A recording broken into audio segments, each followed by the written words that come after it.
The morning sun cast long shadows across the dusty training ground at Camp Pendleton as Sarah Mitchell adjusted her worn baseball cap and checked her equipment one final time. The weight of her father's dog tags beneath her shirt served as a constant reminder of why she was here, standing among 30 other recruits who towered over her petite 5'4" frame. At 23, Sarah had already faced more rejection than most people experienced in a lifetime. 3 years of applications to various military programs, countless thanks but no thanks letters, and more raised eyebrows than she could count when she mentioned her dream of becoming a sniper. The military wasn't exactly rolling out the welcome mat for women in combat roles, especially not ones who looked like they belonged in a college library rather than a battlefield. Listen up, recruits.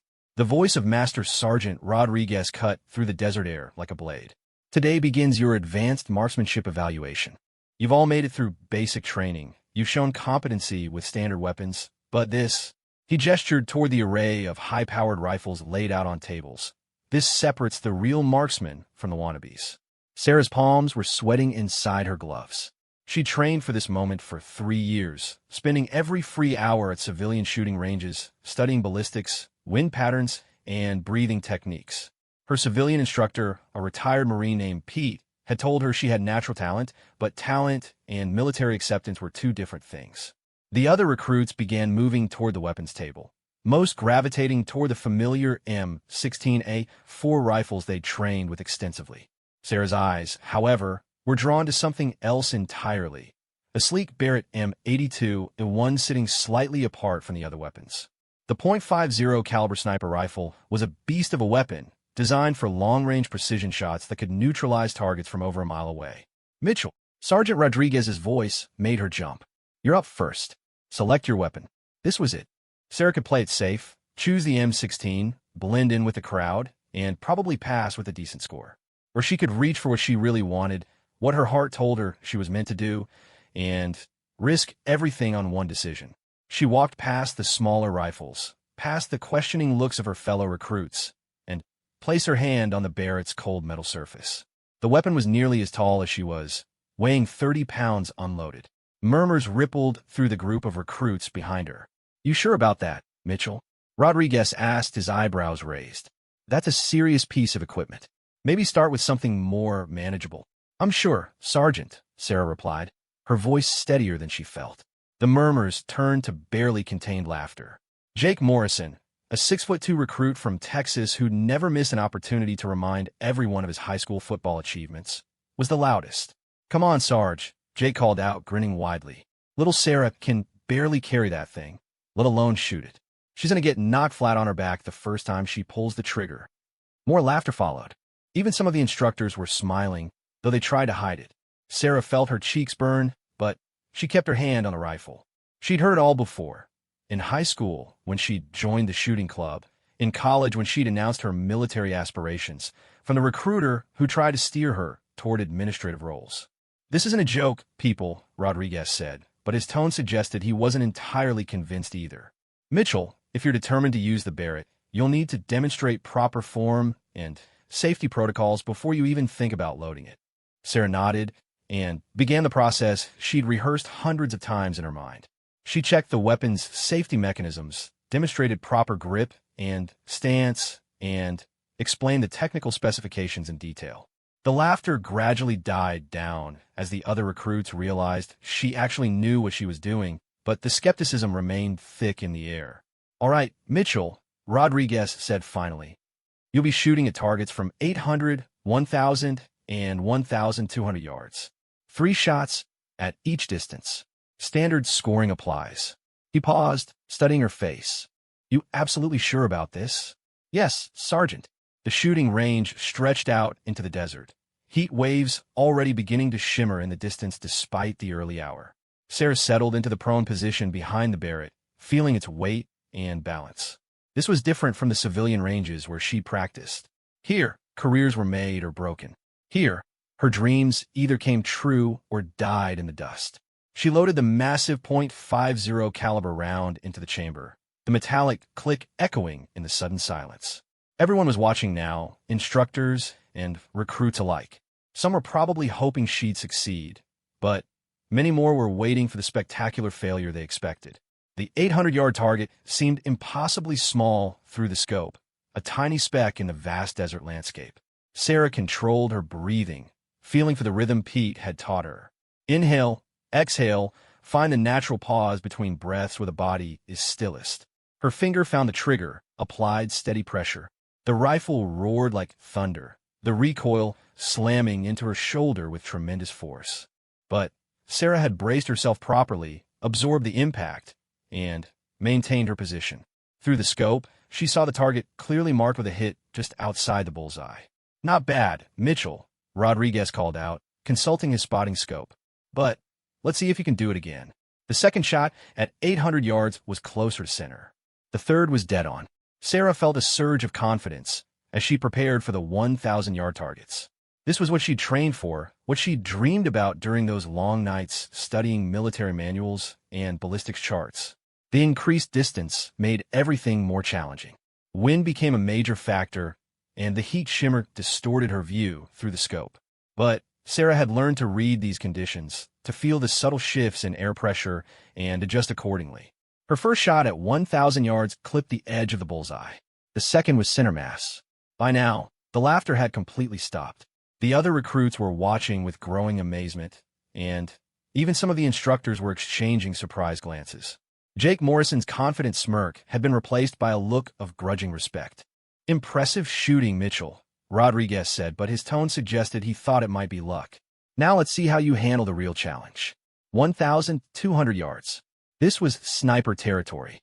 At 1,200 yards, the bullet would be in the air for over 2 seconds, giving wind and gravity plenty of time to affect its trajectory.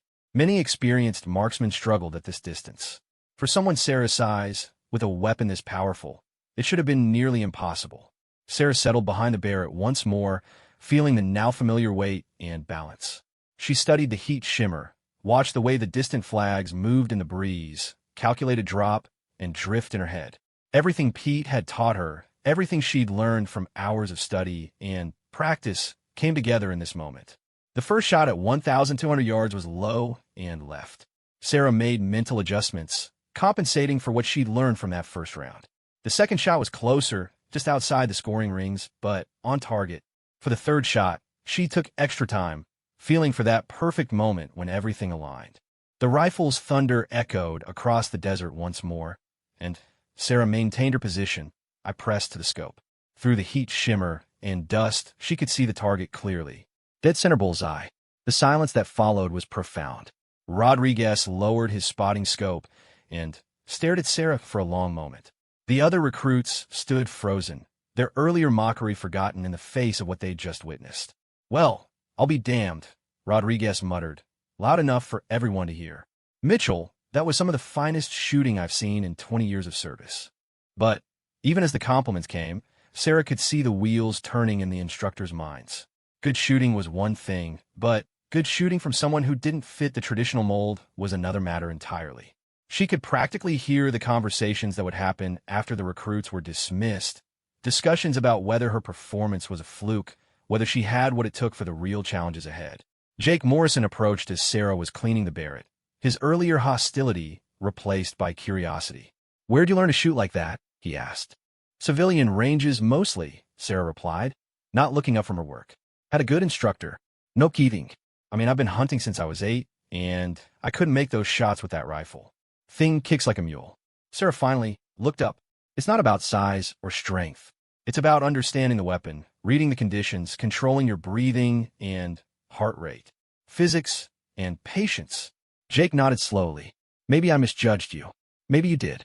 As the day progressed, Sarah continued to excel in every phase of the evaluation. Her scores consistently ranked in the top 3, and her understanding of advanced ballistics impressed even the most skeptical instructors.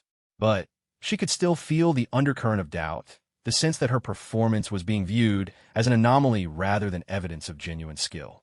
The real test would come later, she knew. This was just the beginning. If she wanted to prove herself, if she wanted to honor her father's memory and achieve her own dreams, she'd have to do more than just shoot straight. She'd have to show that she belonged in a world that had never wanted her there in the first place. That evening, as the recruits gathered in the mess hall, Sarah sat alone at a corner table, picking at her dinner and reviewing her performance notes. She'd done well, better than well, but she knew the real challenges were still ahead. Tomorrow would bring new tests, new opportunities to prove herself, and new chances for others to doubt her capabilities. She pulled out her father's photograph, a picture of him in his dress blues taken just before his deployment. Captain James Mitchell had been a helicopter pilot, shot down over Afghanistan when Sarah was 15. His death had shattered her world, but it had also given her purpose. Every shot she fired, every challenge she faced, was for him. "I'm getting there, Dad," she whispered to the photograph. "Still a long way to go, but I'm getting there." Outside, the desert wind howled across the base, carrying with it the promise of more challenges to come. Sarah folded the photograph carefully and tucked it back into her pocket. Tomorrow would bring new tests, new skeptics, and new opportunities to prove that sometimes the most unlikely heroes come in the smallest packages. 6 weeks had passed since the marksmanship evaluation, and Sarah had consistently proven herself among the top performers in her training class. Yet despite her scores, despite her obvious competence, she found herself increasingly isolated from the special operations track she desperately wanted to join. The unofficial word was always the same: not the right fit, needs more seasoning, or the classic maybe next cycle.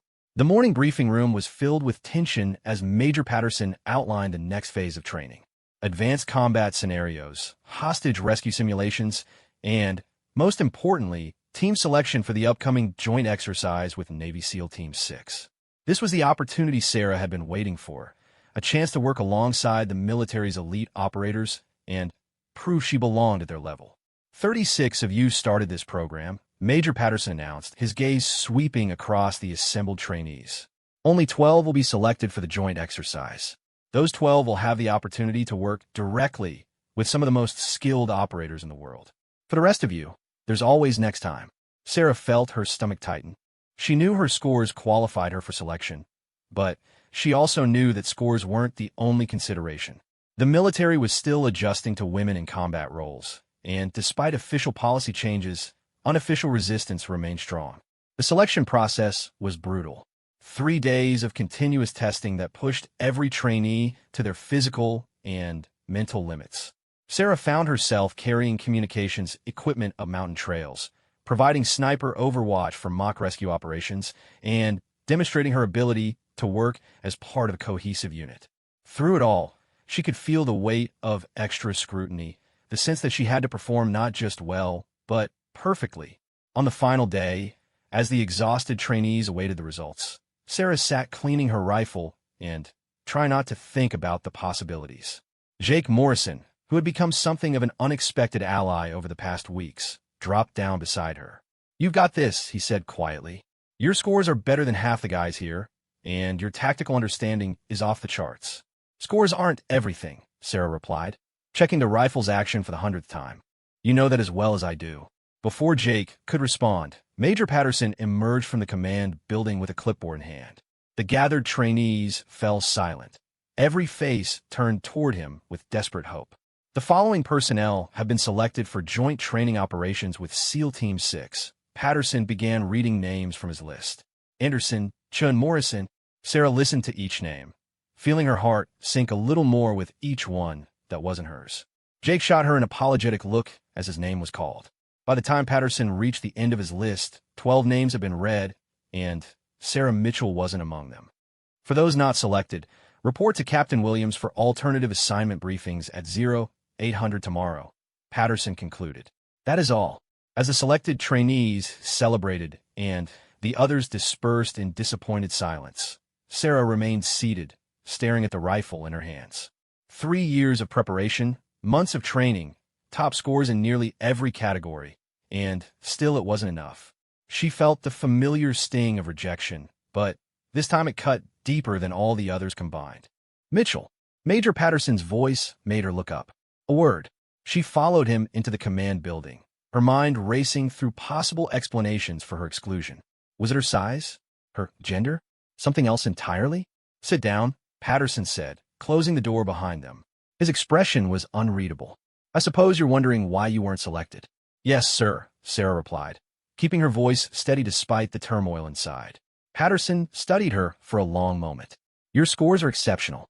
Your tactical knowledge is better than recruits with twice your experience. Your marksmanship scores are the best I've seen in 15 years.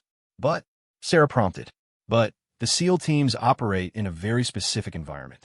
They're used to working with certain types of operators. Integration challenges can be. He paused, searching for the right words. Complicated. Sarah felt anger rising in her chest. Are you saying I'm not good enough, sir? I'm saying the decision wasn't based purely on merit, Patterson admitted. And I'm saying that's not necessarily fair to you. The admission hung in the air between them. It was the first time any superior officer had been this honest about the barriers Sarah faced, and she wasn't sure how to respond. There is another option, Patterson continued. It's unconventional, and it's going to be more challenging than anything you've faced so far. But if you're willing to take the risk, what kind of option? Patterson pulled a folder from his desk drawer. Direct assignment to a classified operation. I can't give you details until you commit, but I can tell you it's exactly the kind of high-stakes mission you've been training for. The catch is you'll be working independently, without the support structure of a full team. Sarah stared at the folder. Everything she'd worked for had been building toward team integration, toward proving she could function as part of an elite unit. Going solo was risky, potentially career-ending if things went wrong. Why me, she asked. Because this particular mission requires someone with your specific skill set. Someone who can blend in, who won't draw the wrong kind of attention, but who can also perform under extreme pressure when the situation demands it. It wasn't the path Sarah had envisioned, but it was a path forward. And right now, that was more than she'd had 5 minutes ago. I need to think about it, she said. You have until tomorrow morning. If you decide to take the assignment, report to Building C at 0600. If not, Captain Williams will have your alternative assignments ready. That evening, Sarah found herself walking the perimeter of the base, trying to sort through her options. The safe choice was clear. Accept the alternative assignment, continue conventional training, and hope for another opportunity down the road. But how many opportunities would there really be? How many times could she prove herself only to be told she wasn't quite the right fit? Her phone buzzed with a text from her mother. How's training going, honey? Your father would be so proud. Sarah stared at the message for a long time. Would her father be proud of her taking the safe route? Or would he want her to take the chance, to push forward even when the path was uncertain? She found herself at the memorial wall, where the names of fallen service members were etched in black granite. Her father's name was there, along with thousands of others who had died serving their country. They hadn't died for the safe choices. The next morning at 0559, Sarah stood outside Building C, the classified folder in her hand. At exactly 0600, the door opened, and Major Patterson gestured her inside. I was hoping you'd make that choice, he said. Come on, let's get you briefed. The briefing room was small and windowless, containing only a table, 2 chairs, and a large map covered with red pins. Patterson activated a secure communication system, and within moments, a figure appeared on the room's main screen. Mitchell, meet Agent Roberts from the Defense Intelligence Agency, Patterson said. She'll be your primary contact for this operation. Agent Roberts was a woman in her 40s with sharp eyes and a no-nonsense demeanor. Specialist Mitchell, I've reviewed your file. Your marksmanship scores are impressive, but this mission will require more than shooting skills. Are you prepared for deep cover work? Yes, ma'am, Sarah replied, though she had no idea what that meant in practice. Good. Here's the situation. We have intelligence indicating a high-value terrorist target will be attending a private gathering in 6 weeks.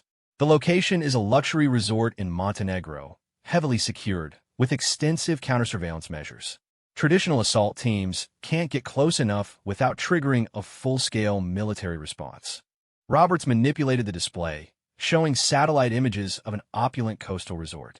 We need someone who can infiltrate the resort as a guest, maintain cover for up to a week, and eliminate the target when the opportunity presents itself.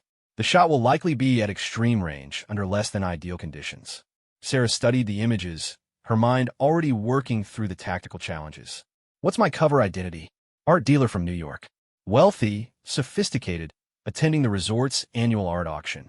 You'll need to be completely convincing in that role while maintaining readiness for the shot when it comes. The magnitude of the assignment was staggering. This wasn't just marksmanship. It was acting, infiltration, and tactical planning all rolled into one. If she succeeded, it would be the kind of operation that could define her entire career.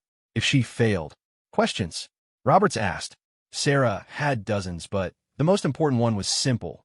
When do I start? Immediately. Your transformation begins today. You have 6 weeks to become someone completely different, someone who can blend into the world of international high society while remaining ready to eliminate a target from over a mile away. Patterson leaned forward.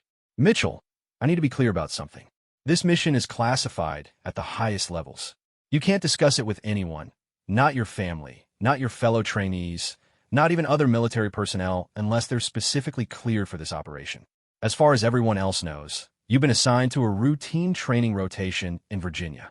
Sarah nodded, understanding the weight of what she was accepting. I understand, sir. There's one more thing, Roberts added. If this mission succeeds, it will likely lead to similar assignments.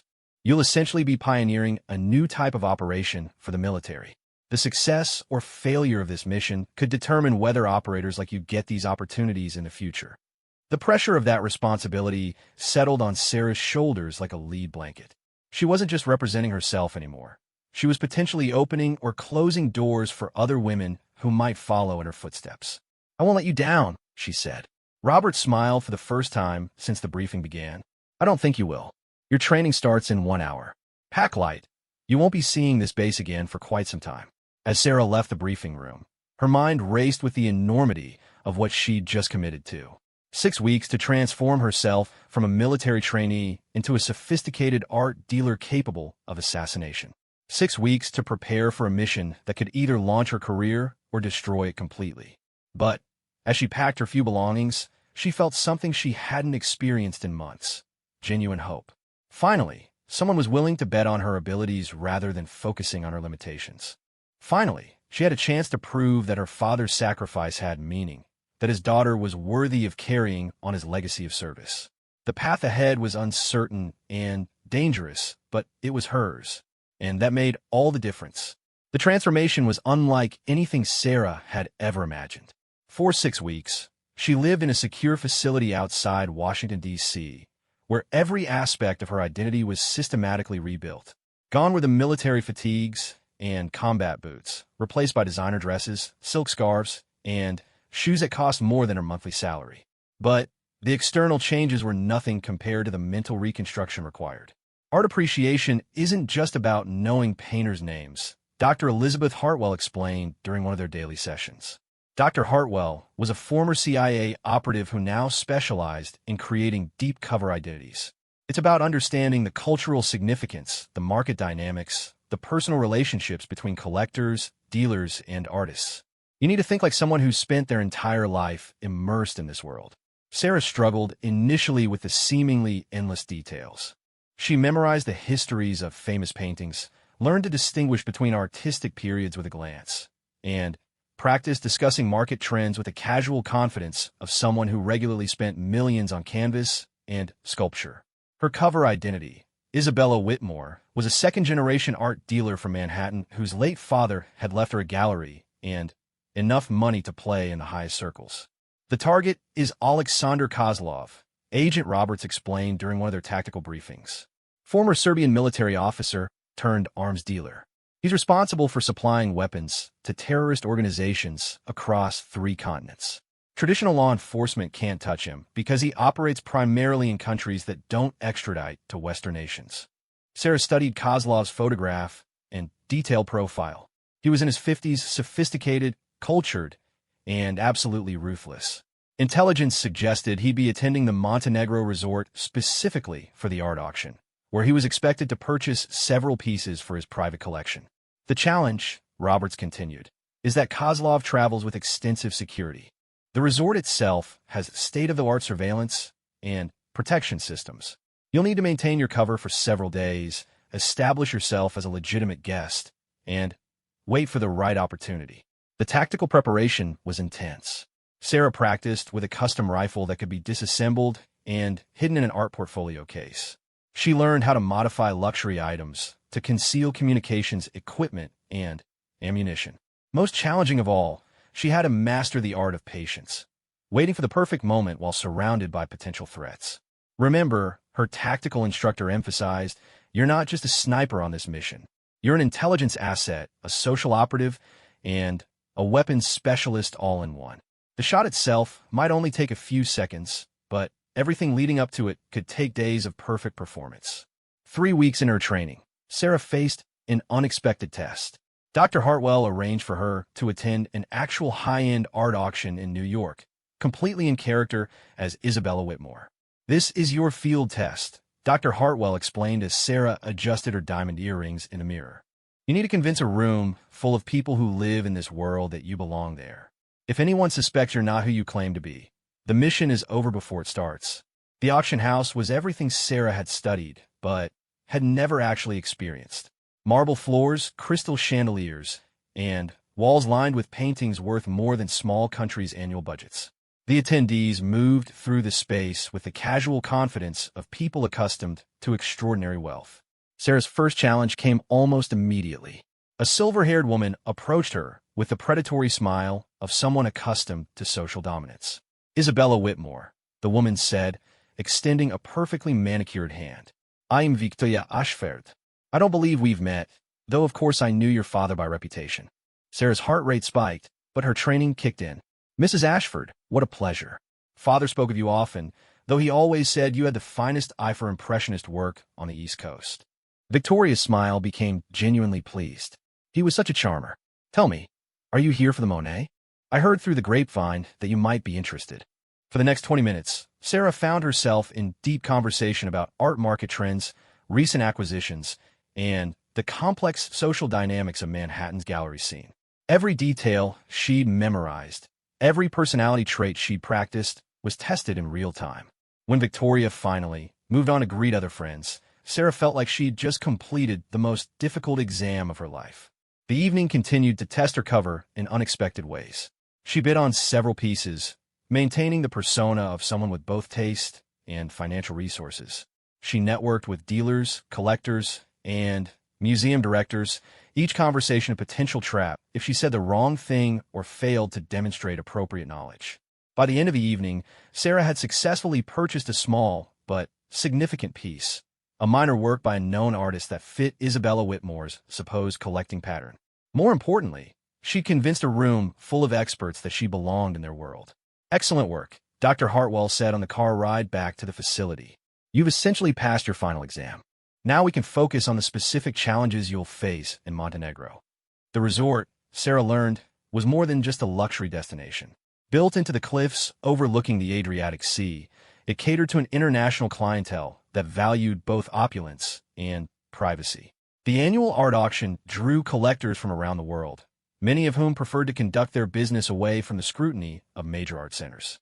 "Kozlov has attended for 3 consecutive years," Roberts explained, showing Sarah surveillance photos from previous auctions.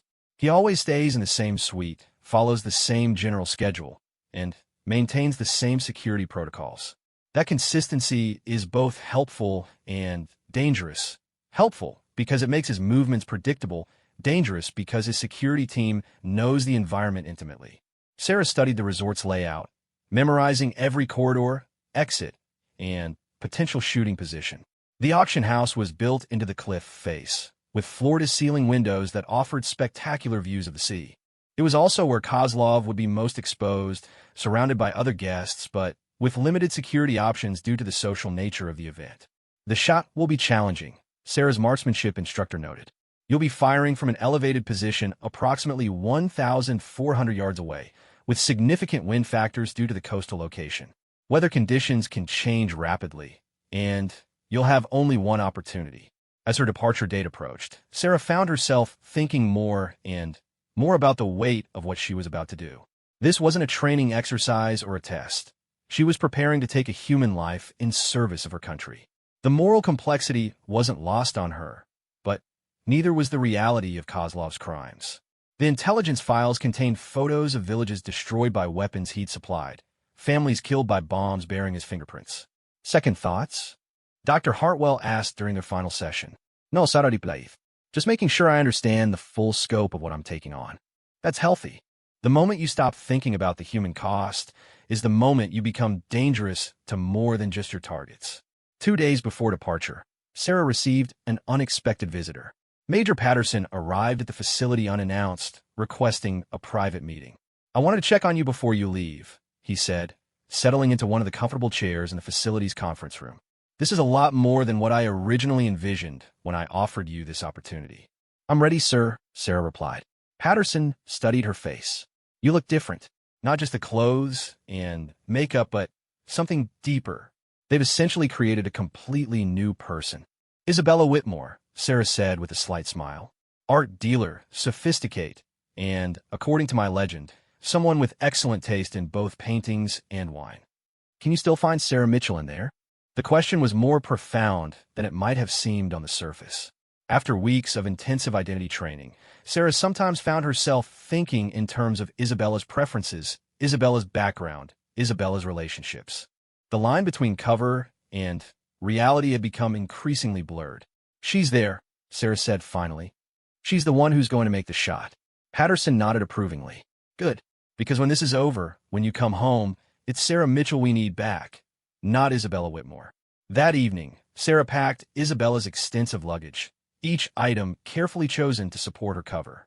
Hidden among the designer clothes and expensive accessories were the components of her mission equipment, disguised so perfectly that even trained security personnel would be unlikely to detect them.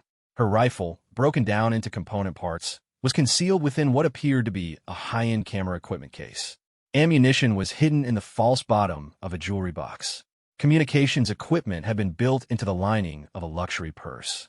Every detail had been planned and rehearsed dozens of times. As she prepared for sleep on her final night at the facility, Sarah found herself thinking about her father. What would Captain James Mitchell think of his daughter now, preparing to infiltrate an international arms dealer's sanctuary? Would he be proud of her skills and dedication, or concerned about the path she'd chosen? She pulled out his photograph, the same one she'd carried throughout her training. In the picture, he was young, confident, and full of the idealism that had led him to military service. Sarah realized she was now older than he'd been in that photo, had already survived challenges he never had to face. I'm doing this for the right reasons, Dad, she whispered to the photograph. I hope you'd understand. The next morning, Isabella Whitmore boarded a private jet bound for Montenegro. Her extensive luggage, sophisticated wardrobe, and carefully constructed identity all in place. But beneath the designer clothes and cultured accent, Sarah Mitchell remained, her father's dog tags still hanging around her neck, her commitment to justice as strong as ever. As the plane lifted off, Sarah gazed down at the American countryside disappearing below. When she returned, if she returned, everything would be different. She would have crossed a line that couldn't be uncrossed, entered a world that few people even knew existed. But she was ready. 6 weeks of preparation had transformed her into something new, something deadly, something necessary. In less than 24 hours, Isabella Whitmore would arrive at one of Europe's most exclusive resorts, ready to play her role in a drama whose stakes couldn't be higher. The mission that would define her career, and possibly her life, was about to begin. The Adriatic Sea sparkled like diamonds as Isabella Whitmore's chauffeur-driven Mercedes wound its way along Montenegro's dramatic coastal highway toward the exclusive Palazzo Adriatico resort. Sarah had been in character for 36 hours straight, and the persona felt increasingly natural with each passing interaction. Her conversations with fellow travelers, her demeanor with service staff, her casual confidence when discussing art and culture, everything was flowing smoothly. The resort itself was breathtaking, an architectural masterpiece built into the cliff tops that seemed to emerge organically from the rocky coastline. Terraced gardens descended toward the sea, while the main building's glass and stone facade reflected the afternoon sunlight. This was where the world's elite came to conduct business away from prying eyes, where privacy and luxury commanded astronomical prices. Welcome to Palazzo Adriatico, Ms. Whitmore. The concierge greeted her with practiced warmth. We have you in Monet's suite, as requested. The preview for this evening's auction is being held in the Galleria from 6 to 8, with champagne and light cuisine available. Sarah accepted the key card with Isabella's characteristic gracious smile. Wonderful. I'm particularly interested in the Degas pieces I saw in the catalog. Excellent choice. Lot 47 is expected to generate significant interest. I believe several notable collectors are already in residence. As Sarah was escorted to her suite, she made mental notes of the resort's layout, security cameras, staff patterns, and guest demographics. Her training had taught her to observe everything while appearing to notice nothing beyond what Isabella would naturally find interesting. The Monet suite was spectacular, with floor-to-ceiling windows overlooking the sea and a private terrace carved into the cliff face. But Sarah's attention was focused on the tactical possibilities. The terrace offered excellent sight lines to various parts of the resort, while the suite's layout provided multiple options for concealing and assembling her equipment. She unpacked carefully, Isabella's expensive clothes going into the wardrobe while the mission equipment was secreted in locations she'd already selected. The rifle components went into a hidden compartment she created behind the bathroom mirror, while ammunition and electronics were distributed throughout the suite in seemingly innocent locations. That evening's auction preview was her first opportunity to observe the target environment and identify Alexander Kozlov. The Galleria was an impressive space, its walls lined with paintings worth tens of millions of dollars. The lighting was perfect for displaying art while creating intimate conversational spaces where serious business could be conducted. Sarah moved through the room with Isabella's practiced eye, pausing at various pieces while covertly scanning for a target. The guests were a fascinating mix of legitimate art collectors, questionable business people, and individuals whose exact professions were diplomatically unspecified. Everyone was wealthy, sophisticated, and very likely hiding at least some secrets. "Magnificent, isn't it?" a voice said behind her as she studied a small Picasso sketch.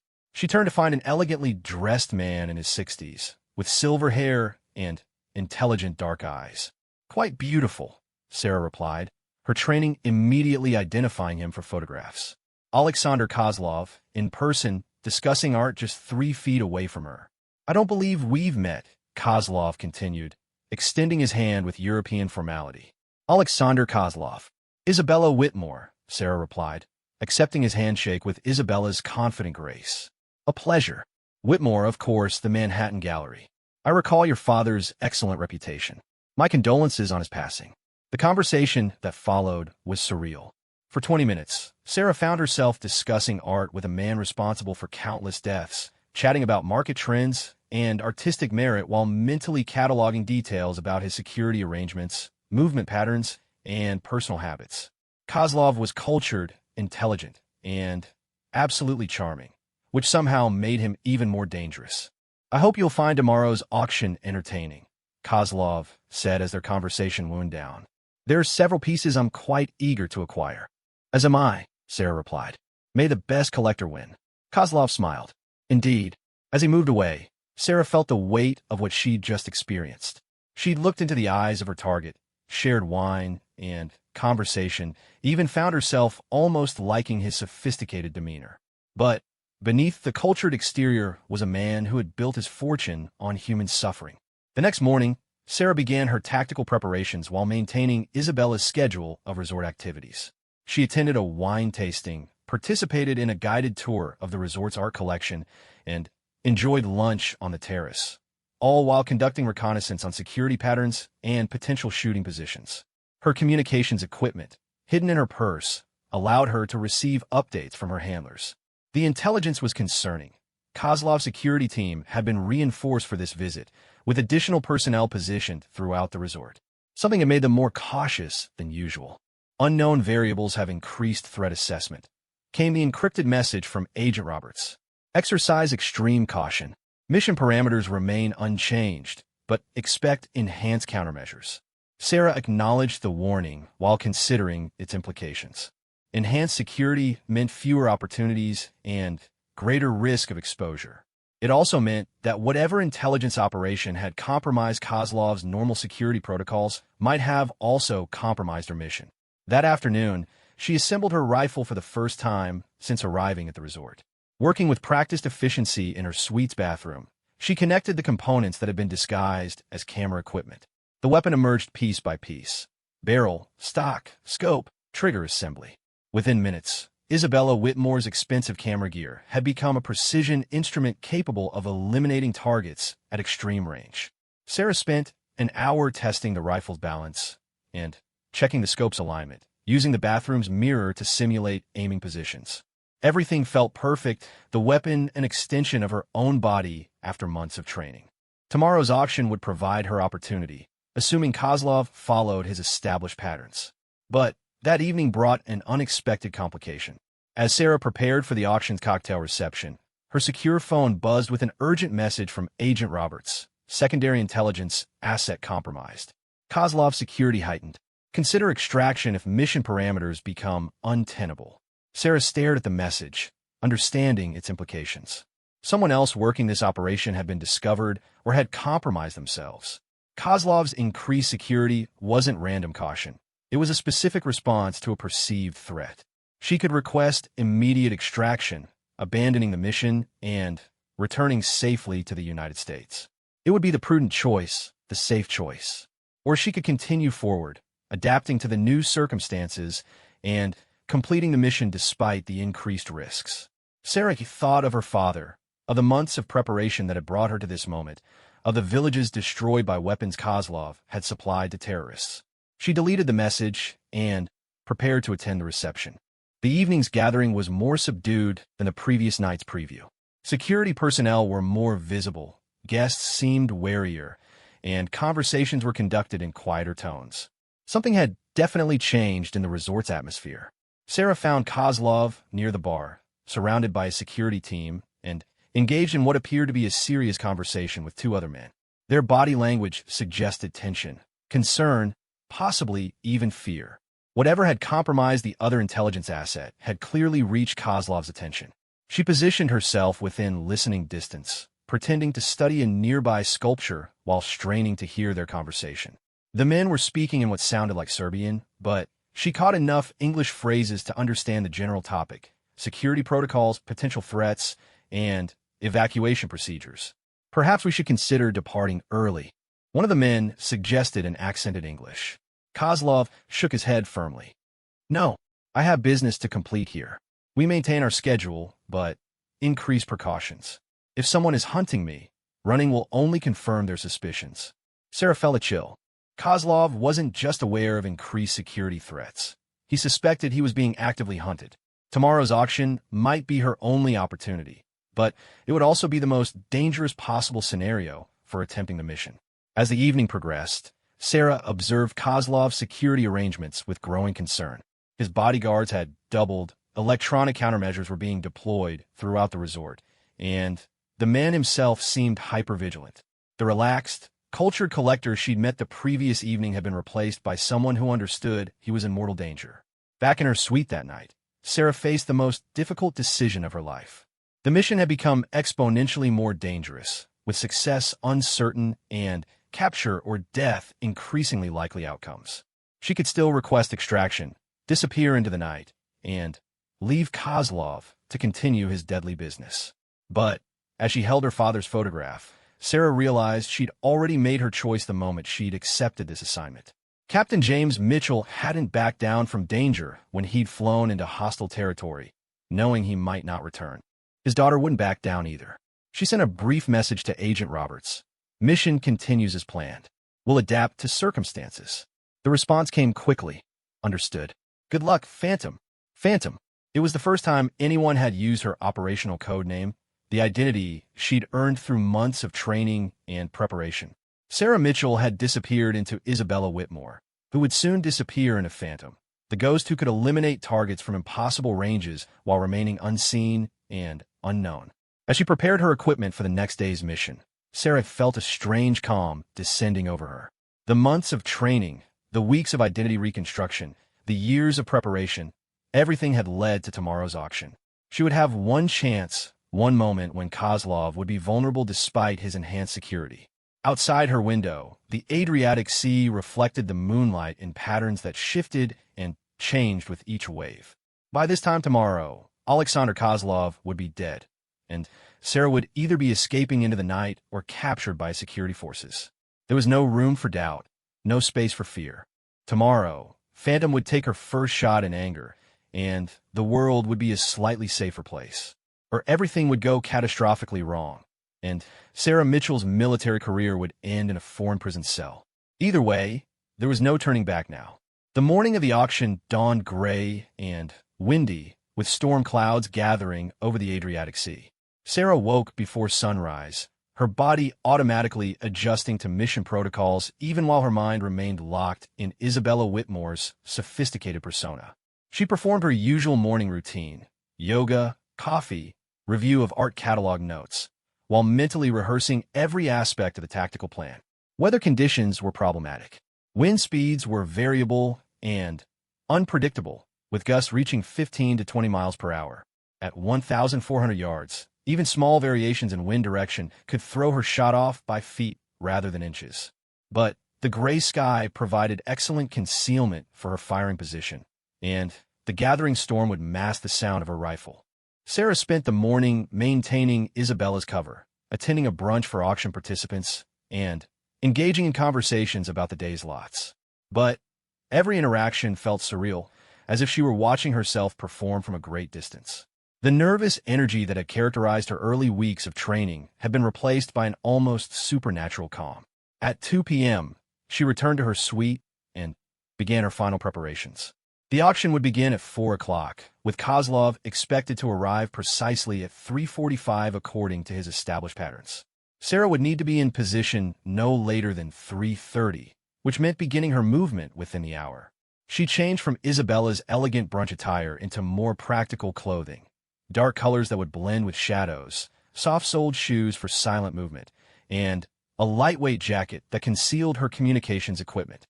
The rifle, broken down into components, was distributed across her body in a configuration she'd practiced hundreds of times. Moving through the resort required careful timing and route selection. Sarah had mapped every corridor, stairwell, and service passage during her reconnaissance. She needed to reach a maintenance area on the resort's upper level without encountering guests or security personnel. Then, access an external ladder system that would take her to the clifftop firing position she'd identified. The journey took 18 minutes, moving in careful stages between observed patrol patterns. By 3:25, Sarah was crouched behind a stone wall on the cliff above the resort, with an unobstructed view of the auction house's main gallery windows. The distance was exactly 1,427 yards, well within her demonstrated capabilities, but challenging under the current wind conditions. She assembled the rifle with practiced efficiency, each component clicking into place with satisfying precision. The weapon felt perfect in her hands, balanced and familiar. Through the scope, she could see auction house staff making final preparations, arranging seating, and positioning artworks for optimal presentation. At 3:42, Kozlov's security team entered the gallery for their final sweep. Sarah tracked them through her scope, noting their positions and communication patterns. These men were professionals, alert and thorough, but they were looking for threats within the building, not for a sniper positioned over 3/4 of a mile away. At 3:45 exactly, Alexander Kozlov entered the gallery. Through her scope, Sarah watched as her target took his customary seat in the third row, slightly left of center. He was wearing a dark blue suit and appeared relaxed despite the enhanced security protocols. From her elevated position, she had a clear view of his profile, with no obstructions or innocent bystanders in her line of fire. Sarah settled into her final shooting position, controlling her breathing and feeling for the wind patterns. The storm clouds were moving in rapidly, creating swirling air currents that would make the shot exponentially more difficult. She had perhaps 20 minutes before weather conditions became impossible. The auction began at 4 p.m. with minor pieces, building toward the more valuable lots that would attract serious bidding. Sarah maintained her position, occasionally adjusting for wind changes while monitoring Kozlov's location and behavior. He bid on several early lots, but didn't show particular interest in any specific piece. At 4:35, something changed. Kozlov suddenly stood and began moving toward the gallery's rear exit, flanked by 2 bodyguards. This wasn't part of his established pattern. Intelligence suggested he always remained for the entire auction. Something had spooked him. Sarah tracked his movement through the scope, realizing with growing alarm that she was about to lose her target. If Kozlov left the auction house, he would disappear into the resort's protected interior areas where a shot would be impossible. She had perhaps 30 seconds before he reached the exit. The wind had shifted again, now gusting directly across her line of fire. At this distance, in these conditions, the shot bordered on impossible. But it was her only chance. Sarah found her natural breathing pause and applied steady pressure to the trigger. Through the scope, She could see Kozlov's profile clearly as he paused to speak with someone near the exit. The crosshairs settled on their target, compensation calculated for wind and elevation. She fired. The rifle's thunder seemed muted against the growing storm, and the bullet's flight time felt eternal. Through the scope, Sarah watched Kozlov suddenly stagger, his hand going his chest. For a moment, he remained standing, and Sarah thought she had missed. Then he collapsed, and chaos erupted in the auction house. Security personnel swarmed toward their fallen principal, while auction guests screamed and sought cover. Sarah remained motionless, watching through her scope as Kozlov's bodyguards attempted CPR while others secured the area. But there was nothing they could do. The .50 caliber round had done its work with devastating efficiency. Target neutralized, Sarah whispered into her throat microphone, the words feeling strange after months of preparation. Confirmed, came Agent Roberts' voice through her earpiece. Initiate extraction protocol immediately. Sarah quickly disassembled her rifle, distributing the components across her body exactly as she'd practiced. Within 3 minutes, she was moving back toward the resort, following her predetermined escape route. The gathering storm would provide excellent cover for her extraction, while the chaos surrounding Kozlov's death would keep security focused on the immediate area. But as Sarah reached the resort's upper level, she encountered an unexpected complication. Security teams were already moving to lock down the facility, sealing exits, and beginning systematic searches. Someone had calculated the shot's likely origin point with impressive speed, and they were moving to trap whoever had fired it.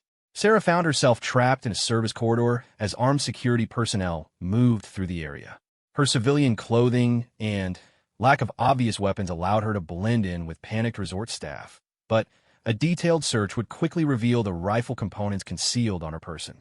Thinking quickly, she activated Isabella Whitmore's most sophisticated aspects. Rather than hiding, she approached one of the security coordinators with precisely the right mixture of fear and indignation that a wealthy guest would display under these circumstances. "Excuse me," she said, her voice carrying Isabella's cultured accent and barely controlled panic. "I'm Isabella Whitmore, and I'm staying in the Monet suite. Can someone please tell me what's happening? There are armed men throughout the hotel, and I haven't received any explanation."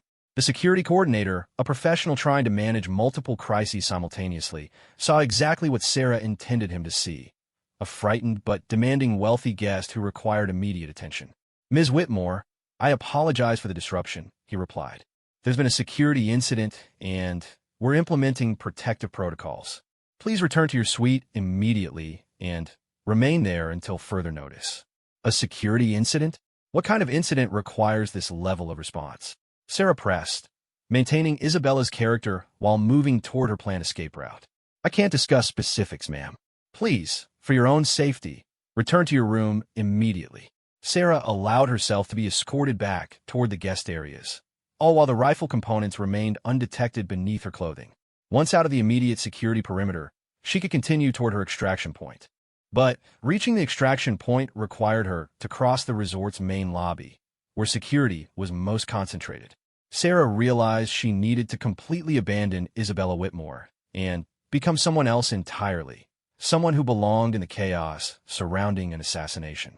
She ducked into a service bathroom and quickly altered her appearance, musing her hair, smearing her makeup, and adjusting her clothing to look like someone who'd been caught in the panic. When she emerged, she was no longer the sophisticated art dealer, but rather a terrified guest seeking safety. The transformation worked perfectly. In the lobby's chaos, she was just another frightened civilian trying to reach safety. Security personnel were focused on potential threats, not on protecting someone who appeared to be a victim of circumstances.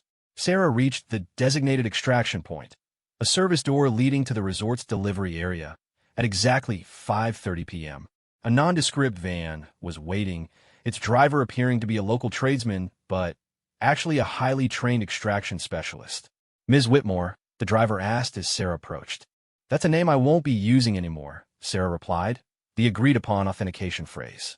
As the van pulled away from Palazzo Adriatico, Sarah could see emergency vehicles converging on the resort.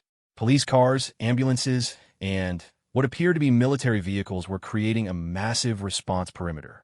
But They were looking for a sniper, a professional assassin, someone dangerous and obvious. They weren't looking for a traumatized art dealer who'd witnessed something terrible and was being evacuated for her own protection.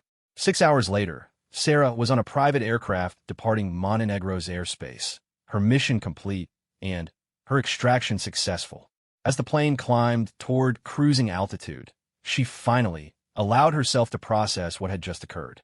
She had successfully eliminated one of the world's most dangerous arms dealers, completing a mission that many experienced operators would have considered impossible. She had infiltrated his secure environment, maintained perfect cover for days, adapted to changing circumstances, and eliminated her target under extremely challenging conditions. But more than that, she had proven something important to herself, to her superiors, and potentially to the military establishment that had spent years telling her she wasn't the right fit for elite operations. 3 weeks later, Sarah sat in a secure briefing room at Fort Bragg, facing a panel that included Major Patterson, Agent Roberts, and several officers she'd never seen before. The debriefing had been exhaustive, covering every aspect of the Montenegro operation in minute detail. The mission was an unqualified success. Agent Roberts concluded her presentation. Not only was the primary objective achieved, but the operation was conducted with minimal collateral damage and zero compromise of American interests or personnel. One of the unknown officers, a Navy captain with multiple special operations insignia, leaned forward. Specialist Mitchell, your performance in Montenegro was exceptional. The tactical challenges you overcame, the improvisation under pressure, the successful extraction, all of it suggests capabilities that could be extremely valuable for future operations. Sarah waited, knowing that these conversations typically led somewhere specific. We're implementing a new program, the captain continued. Deep cover operatives capable of functioning independently in high-stakes environments. You've essentially proven the concept's viability. The question is whether you're interested in making this your career specialty. It was everything Sarah had worked toward, the opportunity she'd dreamed of since joining the military. But it was also a path that would take her far from conventional military service, into a shadowy world where success was measured in threats eliminated rather than promotions earned. She thought of her father, of the ideals that had motivated his service, and her own. This wasn't the career path either of them had originally envisioned, but it was a way to serve that matched her unique capabilities. I'm interested, Sarah said simply. Major Patterson smiled. I thought you might be. Welcome to the program, Phantom. As Sarah left the briefing room, she felt the weight of transformation once again. Sarah Mitchell, the desperate recruit, was gone, replaced by someone new, someone dangerous, someone necessary. She had found her place in the military after all, though it was a place that technically didn't exist, and a role that would never appear on any official records. But her father's dog tags still hung around her neck, and his example still guided her choices. She was still serving her country, still honoring his sacrifice, still proving that the most unlikely heroes sometimes come in the smallest packages. Outside the briefing room, Agent Roberts was waiting. Ready for your next assignment? She asked. Sarah Mitchell, now permanently codenamed Phantom, nodded. Always. The military had finally found the right place for her, and she had finally found where she belonged.